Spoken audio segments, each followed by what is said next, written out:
Welcome to You Matter in Business. Your hosts today are Ariel, me, and Miriam. Your heart, your brand story, and your success because you matter in your business.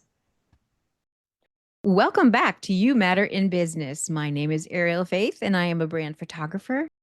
And I help people with their messaging get clear and simple marketing strategies through the Story Brand Framework. And with me today is Miriam, a life coach and a wonderful human being. She's smiling and laughing, but she is. This I know. Thanks, Sarah. And we are going to talk to you today. We have done 3 episodes. This is the third on social media and the different platforms and how to use it as a business owner or not use it as a business owner. We get to make the decision. We're going to talk about LinkedIn. Are you ready? I'm always ready to talk about LinkedIn. I know you're thrilled. I know this is your favorite platform of all times. That is not true. Okay, so LinkedIn is often called Facebook for professionals. It's like a term some people use, but how does the audience mindset and behavior actually differ? Okay, so LinkedIn. Okay, so I do most of my work on Facebook. Just it's that's just my preference. I just like the interface better, and I think I fit the demographic there, so I probably feel at home there. LinkedIn is the users have a distinctly professional mindset. And so when they are interacting, or when we are interacting with LinkedIn, we're looking more for industry insights and trends. We're looking for maybe professional development opportunities, definitely business connections and partnerships. And this word, and I don't know, this is something that I've only recently, perhaps in the last year, come across, thought leadership content. Yep. So unlike Facebook, which tends to be personal and casual content, and that tends to dominate that platform, LinkedIn, they expect things that add professional value. So they're more likely to engage during business hours, strangely, but they are. And they appreciate longer and more detailed posts, which gives them some kind of educational value. And so you can be much more the guide on LinkedIn because people are expecting you to be the expert in whatever you're saying. That doesn't mean to say you can't say, I had a professional breakdown, I got through it, this is how I did it. So you don't necessarily have to not put, in fact, they like your story to be in there and your development and your professional development. So they're not looking for family photographs, which is much more about, the Facebooky, Instagrammy thing. They're not looking for stupid reels or video content of you doing something stupid. It's very much more a professional level platform. And that's the way you need to act when you are on there. Very less, unless you're like paying for an advert and it specifically is an advert, they're not looking for you to sell to them. What they want you to do is to add professional value to them. You become the expert, the guide, the authority in things, and that's where you sit on LinkedIn, which is great. Apart from, and this is where I have problems with it, there's a lot of people pertaining to be experts that aren't. And that's where I find difficulty with it because not everybody, that's a lie. I think people are on there faking it till they make it. And that's where I find it difficult. So that's just my own personal opinion about LinkedIn. I think there's a lot of falseness on there. And that's why I don't like it particularly. Now, there's falseness on all the others as well. 100%. 100%. In fact, I think there's probably more because on Facebook, you can completely change your face with video filters. So you look 20 years younger. Yeah. And then you meet the person in real life and you're like, oh. Anyway, own it. I got wrinkles. Get over it. But so some of the content that you would put onto Facebook and Instagram isn't appropriate for LinkedIn. Now, you can do it the other way round.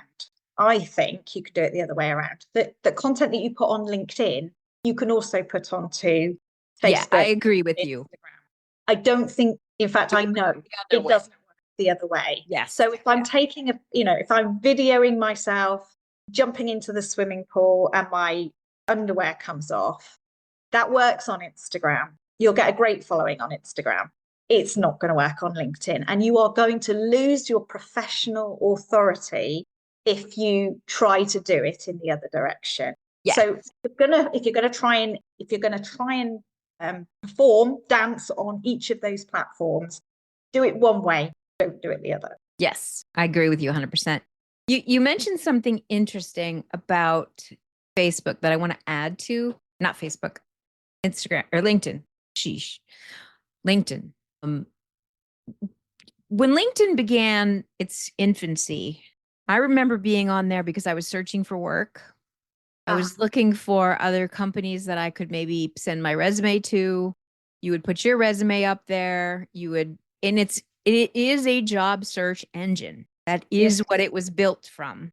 So it's very much about connecting workers with places, businesses with those who need it. So it is very much about those business connections. And you can follow someone on LinkedIn and you can connect with them. It's a little harder to connect. You have to actually look for the button. But that is what you want to make, is connections, not just followers. It's different. You want more connections on LinkedIn than you want followers. I'm just digging back into LinkedIn because it's been years. I had my other business on there when I was actively pursuing marketing, my drafting and my design, my residential design. But I couldn't figure out how to get back into that account, so I have to get rid of that one. So anyway, because apparently you're not allowed to have two. So I need to fix that before they kick me out.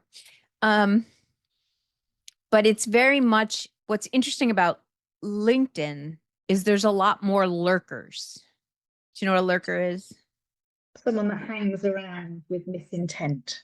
Okay. Well, in the internet world, it's somebody who hangs around that doesn't engage. Oh, okay. Right. Okay. Yeah. So because it's a search engine, if somebody is searching for something, you are much more likely to be found on LinkedIn than any other platform. This moment, that may change in 5 years, that may change in 10, because the more businesses are realizing that the other platforms, they're not getting the reach they got 5 years ago, more people are moving over. So it is really, we're right at a critical time for LinkedIn becoming a very powerful work tool. But again, you got to learn how it thinks and what it wants. And everything you said was on point. It's all about connections. It's all about sharing and engaging. So you literally have to commit to spending time talking to people, making a comment on their post. And it's not just, oh, that was nice. It's, oh, I really liked point A. This was very helpful for me. Or, it has to be something of substance. So it's not just like an AI driven response. And that's part of my issue as well, is that you can tell, I think, when people are using AI to do or even virtual assistants, their auto response, 100%. So you put up a post, someone puts, I really love this, and then it can even just repeat bits that you have commented, what you've put in your post, so that it looks as if they've read it and they've interacted with it. But actually, it's either a virtual assistant doing it for them, or it's AI. And that feels to me really uncomfortable, because it's not genuine, it's not authentic, and it's just not right. But what the thing is with LinkedIn, that's how you grow your community, is that you find other people that are saying things that are relevant to your own audience, and you comment on it, and then you find that people comment on your comment. They then try to interact with you, either become a connection or just follow you. But as you say, become a connection is the way you want to go. But then you get people DMing you and try to sell you things. And I don't like that either, because I don't want to buy from people the first time that I interact with them. So don't DM me and try and sell me something straight away. DM me, and I get people trying to build a relationship with me on there as well. hi Miriam, really liked your post. What do you think about such and such? And I'm thinking, I know it's not genuine connection. In 10 messages time, they're going to try to sell me what they want to sell to me. And I don't like that. So we're going to actually, one of the people on our list to interview in the future is one of the women I met through DMs in LinkedIn. So there is a place for it, and there's a way to have a real conversation, but you can tell the difference. you can. You can tell the difference. And I think that, the more AI becomes the standard, you can use, you can have AI be smarter. So you have less. If you're not doing the brain work behind AI, you're making a mistake. You don't want to let it do all the brain work. You want to be the creative director for the team, and that just might be one of the members if you want to look at it like that. But you need to make sure it's the right voice, the right tone, it's saying the right things, because sometimes they lie. They make up statistics. They make up quotes. They do. I've seen them and I've called them on it. Is that real? Oh no, I fabricated that. Well, I only want real. Don't fabricate nothing in my world. So we're going to see more and more of that. And unfortunately, it's trained through the internet. So the more stupid stuff that gets out there because people aren't paying attention, the more lies will be perpetuated. Welcome to this world of insanity. Indeed. Anyway, so back to LinkedIn. What type of content helps establish authority without coming across as overly promotional? That's a good question. It is a good question. So I think, and this is what I think people go wrong to start with, in that they do try to put their Facebook posts on there to start with until they've actually interacted with LinkedIn a lot, and they kind of learn, oh, actually, that's not what this platform needs. So it's posts where you can share lessons learned from business experience. So anything that, you kind of go, for instance, the other day when I was in a coaching session, this resonated with me, or this reminded me, those kind of things. Then it likes industry insights that's backed by data. So anything that you can give, you can show that you've done some research on this, and you can show where you got that information from, and it builds a story and makes you look as if you're an authority on something. Telling stories about your overcoming professional challenges. So, kind of like, I don't know, I was suffering from burnout, and this is what I found really helped. You might find this really useful for you too if you find yourself in the same situation, those kind of things. And the other thing, this is where I think LinkedIn really started, is that people celebrate their team and their own company achievements, or they're moving on to new places. And that's certainly where I thought that LinkedIn was originally, was, hey, I've just started at a new position as marketing manager and people then go, oh, congratulations. And there's a lot of, congratulate Miriam on 20 years at Richard Lander School or wherever. Yeah. Congratulate her. And that she had an anniversary of this, and they you get notified, and then it's touch points that you make along somebody's journey, professional journey. But definitely very much more 80% on providing value, providing education, providing, knowledge about something. And which was part of my frustration with LinkedIn when I did that CAT test. I was in the middle of a challenge.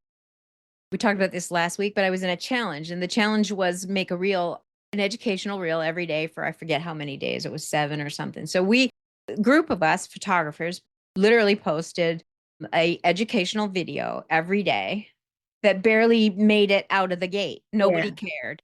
And then I post a stupid cat video, and that thing went crazy. And it was just like, people aren't looking for, and again, it was a different beast back then too, but I don't think when they're sitting there looking at Instagram or TikTok, they're looking for entertainment.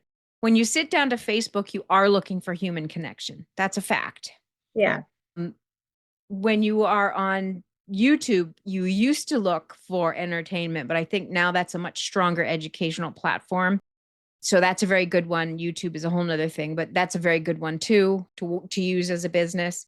But I have noticed in LinkedIn, there's a lot more people doing small, short video clips of them, like interview style, or them, but it's educational. Educational. It's much more professional. It's much more, yeah. I'm on LinkedIn because I want to grow my own knowledge and expertise, get something that I get from somebody else. The way that I think people then connect with you, you may well go, as a life coach, the aim is that I share my knowledge, my expertise, my authority, and then they go, I remember seeing Miriam on LinkedIn, and what she had to say was really intuitive, or she really resonated with me, and I'm looking for a life coach. I'm going to try her. And I think that's where it works. I think that's where the human connection, I think that's where it works, I think. Yeah, it's more about business connections, because you go to a networking meeting, you go to the chambers, you go to BNI, you go to any of those in-person networking groups, right?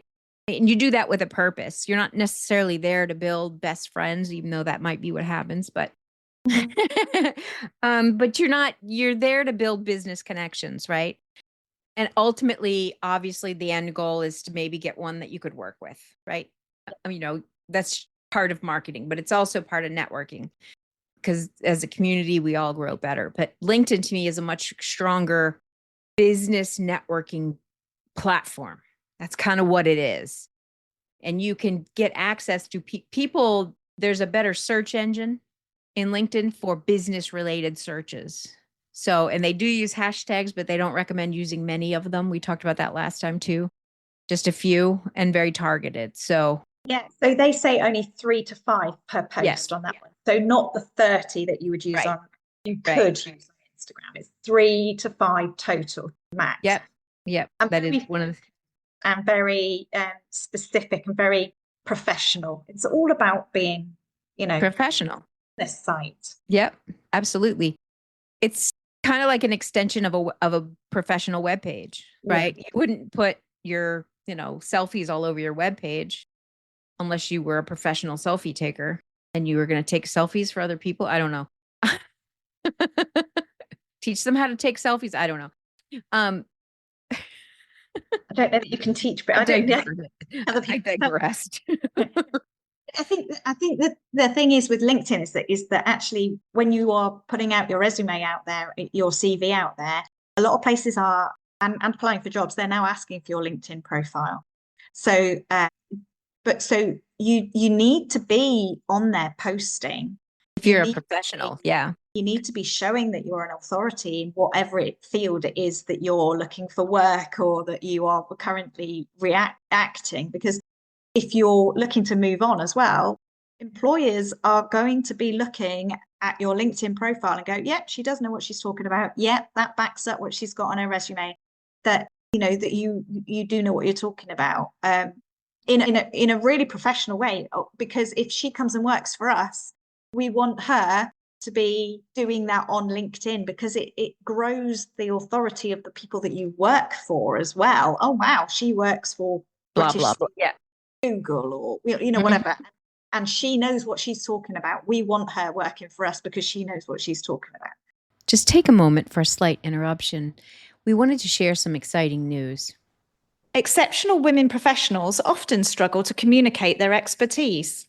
Rediscover, refine, rebrand women's retreats provide a transformative, intimate experience that help clarify your unique identity, so you are self-confident and courageous, stand out in your industry, and enjoy effective marketing. Join us on one of these retreats. Go to arielfaith.com and choose your date that fits your schedule. Reserve your exclusive spot with a simple deposit, and then enjoy tailored planning tips and details from us to get ready for this inspiring experience. In the meantime, if you can like, share, and comment on this podcast, we'd appreciate the love. Thank you.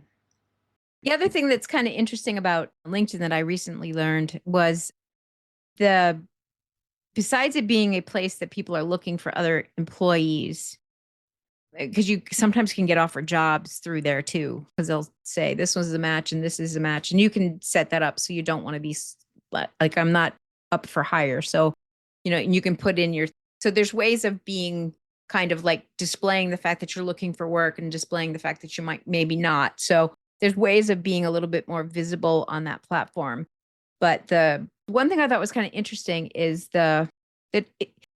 you'll see carousel looking things on LinkedIn but you can't really like post one. And it's kind of like, how are they doing it? And I learned the secret to that, and it was kind of cool.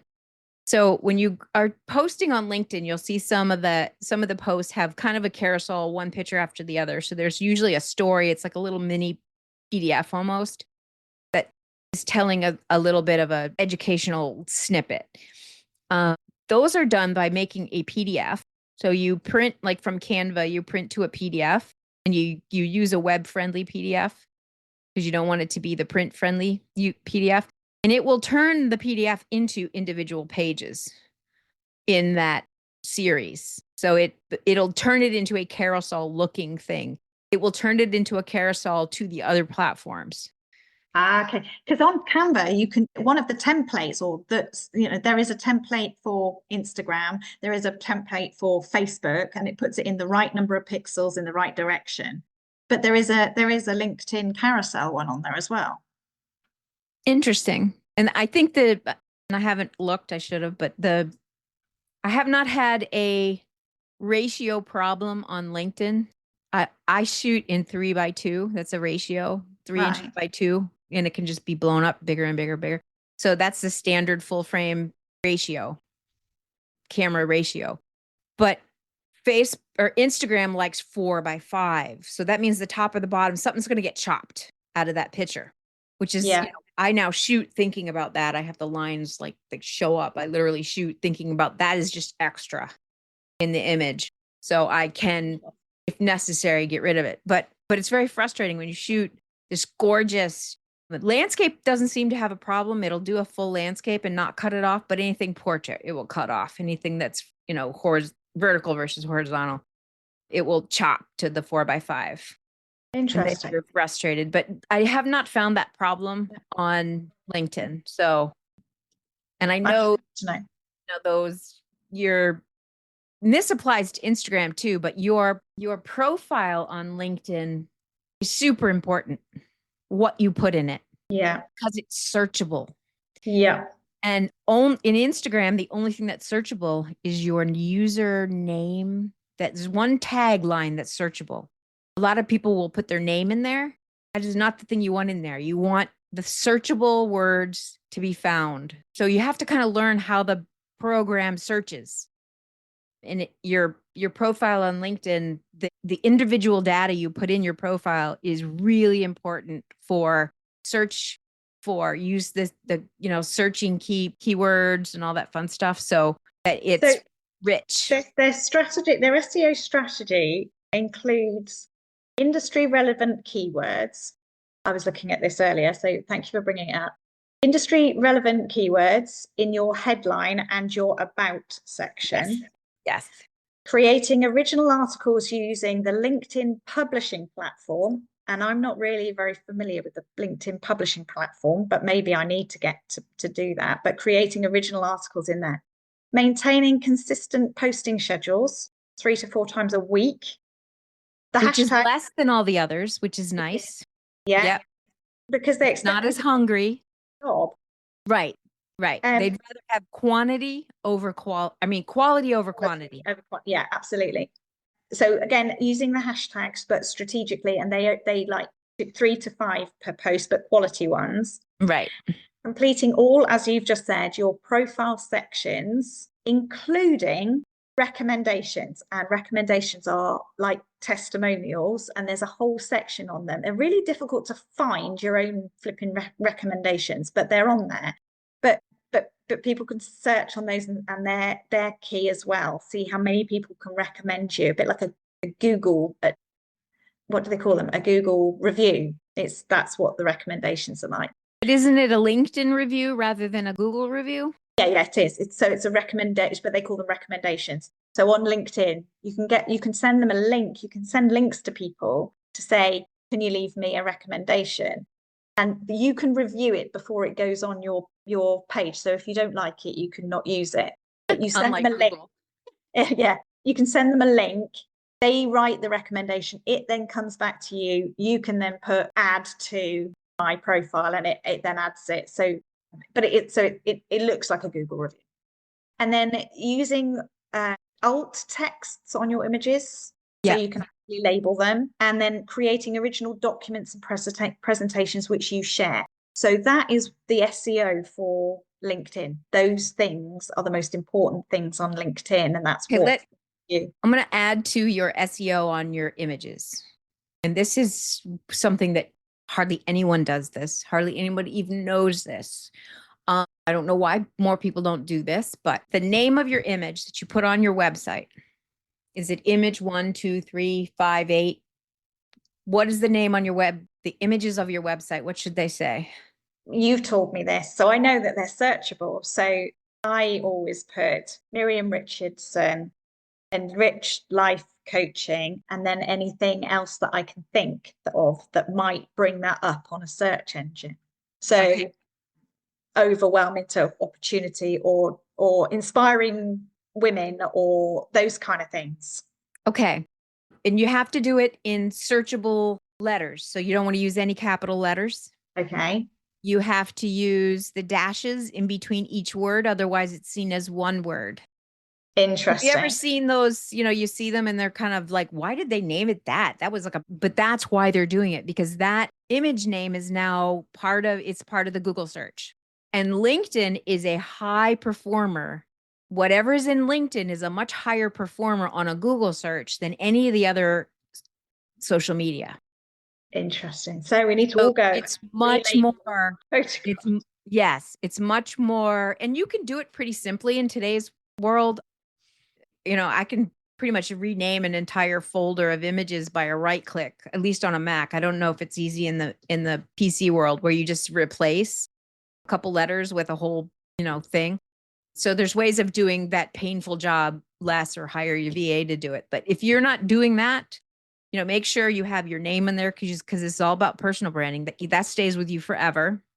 And then something that is in the search world, right? Could be the name of your company, could be what you're doing. It could be anything, but that's kind of the key there.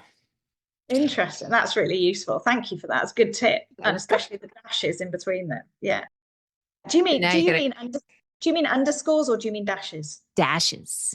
So I would call them hyphens, but let's go with that. Okay. Well, hyphen, dash, same thing, kind of, sort of, but not really. You just made me question myself. So I'm gonna ask you another question, and while you're explaining the answer, I will do a little back scene. I am listening though, so just don't worry. Okay, so it heavily weights, and this is kind of what we just talked about, the algorithm heavily weighs personal stories and experiences. So how can they share their vulnerability while maintaining professionalism? That's a really good question, because I think there's a lot of people that are challenged with that. And we did talk about that. I don't remember if it was this episode or last, but that balance between the realism and the authentic self, and sharing that. Yeah. And it's that allowing people to see that you've walked the walk and been there, and so you have an authority because it's something that you have already experienced, without breaking down into tears because you are in the middle of whatever pain point that person is looking for. So it's getting that balance. So I think the sweet spot for vulnerable professional sharing, is what I'm going to call it today, is sharing failures, but the lessons learned from them. And that's, so I'm always banging on about the fact that failure isn't failure. Failure is just a learning opportunity, and it's that learning the lessons from it. And so LinkedIn is really good for that. Discussing your work-life balance challenges, that's good on LinkedIn. They like that a lot, and giving people hints and tips. I do this, or I read something the other day that I thought was really good. This shared this, and showing those kind of growth mindset things that you can show them that you have a growth mindset, but also encourage it in other people as well. What about being open about business struggles and saying how you overcame them or how you intend to overcome them, or asking for people to share with me, how did you overcome this? That asking a kind of question on a professional level. I'm struggling with this. Has anyone got any hints and tips that they can share with me? That kind of thing, where you try to get people to engage with you and enter into a conversation, which means that you can then, go back with them and have those professional conversations. Acknowledge mistakes and just say how you fixed them. Because I think everyone on LinkedIn actually recognizes that when you're setting out in business, or even if you've been there a million years, you still make mistakes, but it's how you put them right that makes the difference. In advertising or marketing, they say there's no such thing as bad advertising. It's how you use it. So as a waitress, if you drop the food on someone's lap and then just laugh it off and do nothing about it, it's going to be shared. But how you overcome it will, and if you do that really well, then that will reach more people. So, and then show you the human side of the business journey. People like to see that they like to see that it's a personal thing to you. But so what I'm trying to say is, I think, frame your vulnerable moments within a professional context, include lessons learned and insights gained. And that, I think, will build your authenticity whilst maintaining credibility. Yeah, 100%. And I heard recently somebody said, never speak about it if you're in the middle of the pain in a professional arena. So that would apply also to LinkedIn. So we all have pain, we all have problems, we all have things we have to deal with. So when you're in the middle of it, that isn't the time to share the lessons learned, because you're not on the other side. Yeah. You're not on the other side of the lessons learned. You might be learning lessons as you go, but you haven't gone beyond the pain. When you can talk about something without feeling the pain or re-traumatizing yourself, then you can talk about it. And literally, I mean, people do. They'll, it's easy to do. You end up saying something a little too raw for somebody, and, it ends up being a tear fest instead of. So I have to just quickly agree with you. And this is what I found on the SEO keyword naming. Oh yeah, so good. Just as a point of reference, and this is good to think about. So you would have, I'm going to use their example. It was keyword hyphen, keyword, and then the extension, which would tell them what kind of file it is. So PDF, JPEG, whatever the actual file is.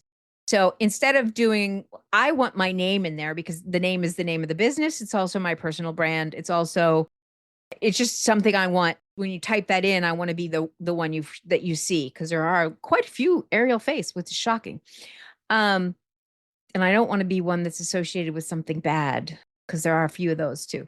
But the keyword is what people are searching for. So it might not even be the name of your company.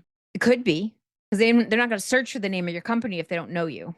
They're going to search for a life coach. They're going to search for a solution. So thinking about the keywords from a even file naming standpoint, when you're working on Instagram, all of them, it's, use this to your advantage. And then your alt text, some people say that's dead. I don't believe it is. I think it still is strong and alive. Make sure that has keyword rich content in it. Again, what are the words people are searching? What are the So just for my information, so that I get it right as well. So you say keyword hyphen dash keyword dash keyword, and then the dot PDF or whatever it is. So keyword, how many? Just 3, or can there be as many as you like? There is a limitation of the length of some things for some computers, so you have to kind of try not to tail it too long. Okay. But you could have, maybe 5 to 6, 7, 8, something like that would be fine. You start getting longer, you start getting in trouble with the length of it. And for me, life hyphen coach or life coach hyphen something else. Or, so what do I do? Because people are going to search for a life coach, 2 words, but what does it look for? Do you see what I'm trying to say? You want the 2 words to be separated by that hyphen. Okay. So if they search for life, I might come up. If they search for life coach, I might come up. Or coach, Or you coach, might come. I might come up. Okay. Yeah. So that's good. Yeah. So Okay. each word should be separated with a hyphen so that it's more rich with keywords. Good. Okay. Good tips, Mrs. Faith. Yes. And people will get my files. They will see that I have made them my friendly for my SEO. And then some people will change all those names, which I don't mind them adding to it. But when they take the photographer off the image in a commercial world, did you do that too? I think I may have done that. I may have to go back and put them off. Okay. I'll forgive you. Okay. What All are right. friends for? It's called grace, right?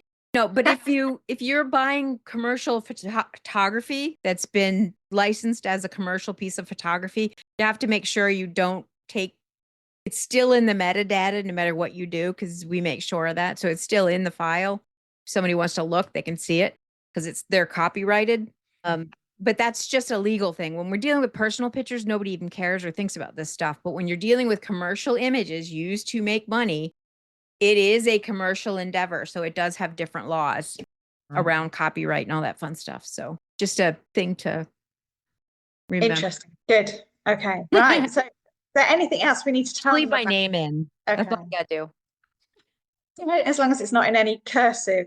Anyway, so anything else? Anything else that we need to tell them about LinkedIn? You see, we talked about optimize your profile and content discoverability. We talked about that with the SEO conversation. Unique features like showcase pages, employee advocacy, and how relevant those are with small business owners. I think these are things if you're really getting deeply into LinkedIn and optimizing it. So it's things like making sure you've got your company page. So you've got a personal page, but you also need to have your company page and they can be linked. Yeah. Should be linked. Creator mode, that enables following rather than connecting. I'm not high up on that one, so I'm not I'm not going to be able to explain that unless you can. But there is a thing called creator mode. LinkedIn Live, so that's same as Facebook Live, same as Instagram Live. You can do lives. Yeah. But people use them more for things like workshops so they're not just showing themselves walking down the street, having a cup of coffee with friends. It's very much okay.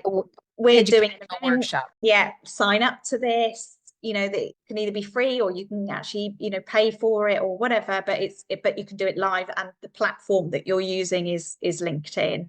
And then there's a newsletter feature apparently, which I am not familiar with this one either, which builds consistent audience engagement.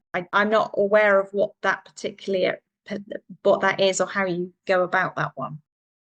And they tend to be, I think, more relevant to larger businesses with multiple product lines than probably with me. But yeah. I think you can actually almost use it as a mini website in a sense that you can put your products on there. You can, you could do all that if you choose to.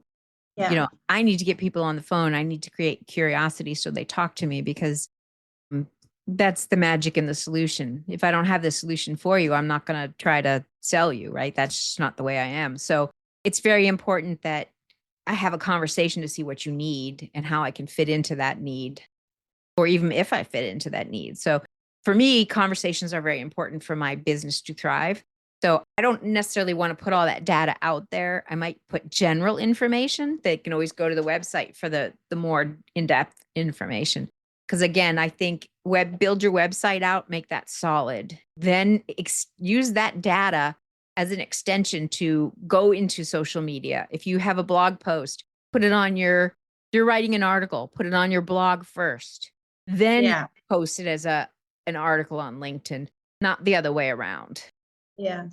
So you're building your own house up and then extending it to these other network groups. And the other thing you can do that too as well, and I've seen this on lots of people that I follow, they will send out an email, like a regular email blast, which includes a load of information.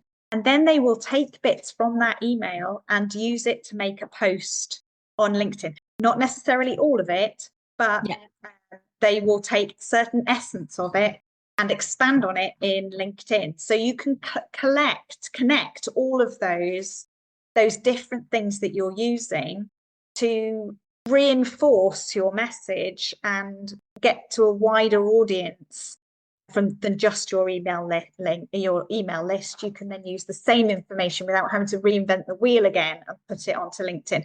And nobody cares. Nobody says, hold on a second, I got an email from him and he's saying the same on LinkedIn. You know, how boring is he? And actually what they're saying is, that's reinforcing that message in my mind. I've now seen it in two different places and he really does know what he's talking about because. So how many times did you see a Reese's peanut butter cup commercial before you tasted one? I've never tasted one. I don't like them. Are you serious? I don't actually know whether I like them or not because I've never tasted one. I've never tasted one because I don't think I'm going to like them, even though I like chocolate and I like peanut butter. Oh my God, you're in trouble. The two together make me physically vilely sick. I can't even think about having the two together. Ugh. It's like salted caramel. Sorry, don't like salted caramel. Me either. I don't like salted caramel. Blah, blah, blah. Sweet and a savory put together. No, but Reese's, no, never had it. Cadbury's cream egg, however, every single day of the week. Oh my God. You know what's so funny is I have the same reaction that you have to a Reese's, to a Cadbury egg. No way. Yes, I cannot eat them. They literally, it reminds me of a raw egg and that I can't get past it. But Cadbury's cream egg, so that the advert in the UK, sorry, we've gone well off LinkedIn now, haven't we? I'm sorry. We have. I do apologise. It is about advertising. So the advert in the UK for Cadbury's cream egg is how do you eat yours? And then they go through the entire different ways that people eat their Cadbury's cream egg. Some of them shove it straight in their mouth. Some take the top off. Some like put their tongue in and lick out the inside and left with the outside. Getting sick just thinking about it. I haven't seen one since I came to the US. Really? Easter time they come out. Oh, come on. Easter eggs are on the shelf even before Christmas Eve is over. Well, that's true, but that's when you'll see the Cadbury eggs. Anyway, I think we're done with LinkedIn as well, aren't we? Oh, but we have something to say. And I think this will add to our discussion today. And it will enrich it. And she might correct us in a few ways, which we are perfectly fine with. But we're going to bring a very young woman who's doing some incredible work as a young professional. I'm not going to tell you too much about her, and I'm going to let you pronounce her name because I'm just not good at that. But next episode, we're bringing an interview for a woman who's on LinkedIn. She has a very strong presence on LinkedIn. She's very effective on LinkedIn. So we're going to tap into her brain for maybe 1 or 2 weeks and see what this young woman who is incredibly intelligent, intuitive, and she's very kind and giving, which is really nice to see. She's a lovely young lady, and she's called Megan Schernhofer. So if you can find her on any of the internet platforms, but definitely on LinkedIn, she's a mover and shaker in the leadership world, and that's what her presence is on LinkedIn. And she definitely knows how to use it, how to optimize it, and yeah, have a look out for her. But yeah, we're going to interview her next week, find out how she got to where she is, what makes her tick or drives her, and how she uses the various platforms, including LinkedIn. Just like the rest of us, she has a lot of things she had to fight through to get to where she is. Yeah. Negative junk, and she's just done a really good job of handling that through the years. So it's going to be very insightful. Very insightful. And maybe, so there's some younger audiences that might resonate with that because, us old people, they tend to discard as well, whatever, we do actually kind of know what's going on, even though they don't know it. So that is the end of that. And we will look forward to seeing you again next week with Megan and letting the audience know we will be back with more good stuff for you. Awesome. Good to speak to you, Ariel. You too. Bye. See you next episode. After all, it is your brand, your story, and your success, because Ariel and I know you matter in your business. Thank you for listening to the You Matter in Business podcast. Please follow, share, like, and comment. We would love to hear from you.